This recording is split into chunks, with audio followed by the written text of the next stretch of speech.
Welcome back. Your time is 5:14 on this Friday morning. Finally making it closer to the weekend. We're going to have great weather this weekend, but before that, we have a wet Friday on our hands. Wet roadways already starting to become an issue north and west of Chattanooga. We've had some rumbles of thunder overnight. Nothing severe, but I actually heard a couple of strikes of thunder probably around midnight, woke me up.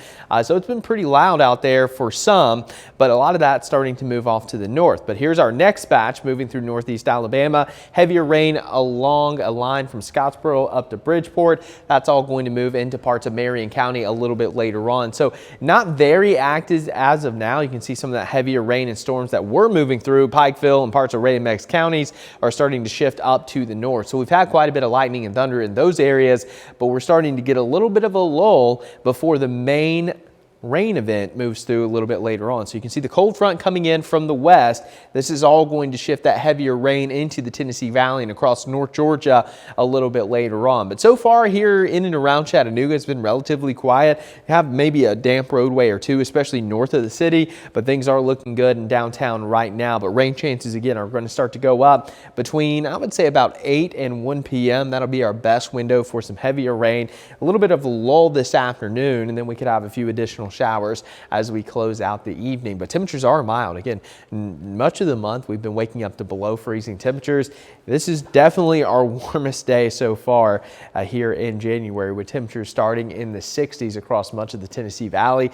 And really that's where we're going to stay. We're not going to see temperatures warm too much with all the cloud cover. So we'll top out in the low to mid 60s, and then we'll have that rain coming in a little bit later on. So as we take a look at Futurecast, by 9 o'clock, we're going to see the heaviest stuff starting to shift in along that front across Middle Tennessee and parts of northeast Alabama. That continues to shift off to the east. By about 10, 11 o'clock, Dunlap, Chattanooga, Fort Payne going to get on some of this heavier rain, and then it starts to become more widespread around lunchtime before gradually shifting to the east by about 3 p.m. So a lot of the rain ends pretty quickly around 2 p.m. for Chattanooga, Dunlap, and Fort Payne, and then starts to shift off into the Carolinas. And then we'll have a lull in the activity, maybe even a few peaks of sunshine this afternoon. And then after sunset, maybe one more round of rain to close out your Friday. And then we'll clear out overnight with a couple areas of patchy fog developing after midnight. So pretty quick moving system, but it is going to lead to some wet weather on this Friday.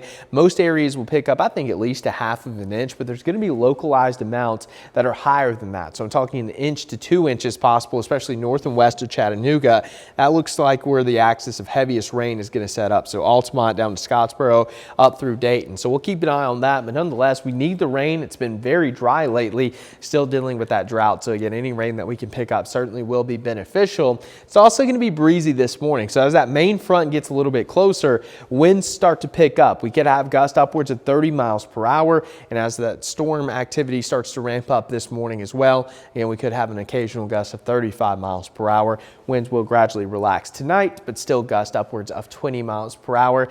Now the good news for today is the severe threat is going to stay to our south. We still could have a stronger storm or two, but thunder and lightning doesn't constitute severe weather. We need those winds at least 60 miles per hour with hail up to the size of quarters.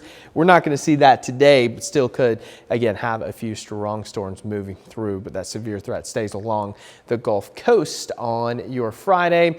And download that Local 3 weather app. Keep you updated throughout the rain today, and it'll let you know how nice the weekend's going to be, because it is going to be very nice. We're talking 60 tomorrow, 69 on Sunday. So I'll call Sunday the pick day of the weekend. And then as we move into your Monday, Tuesday, Wednesday, and Thursday, temperatures are going to stay in the 70s. So if you're a warm weather fan, you're really going to like what's in store for the first week of February. Absolutely. We'll take it. I mean, I'm excited for it. Yeah, first week of January, frigid. First week of February, feels like spring. So Beautiful. nice trend. Thank you, Clay.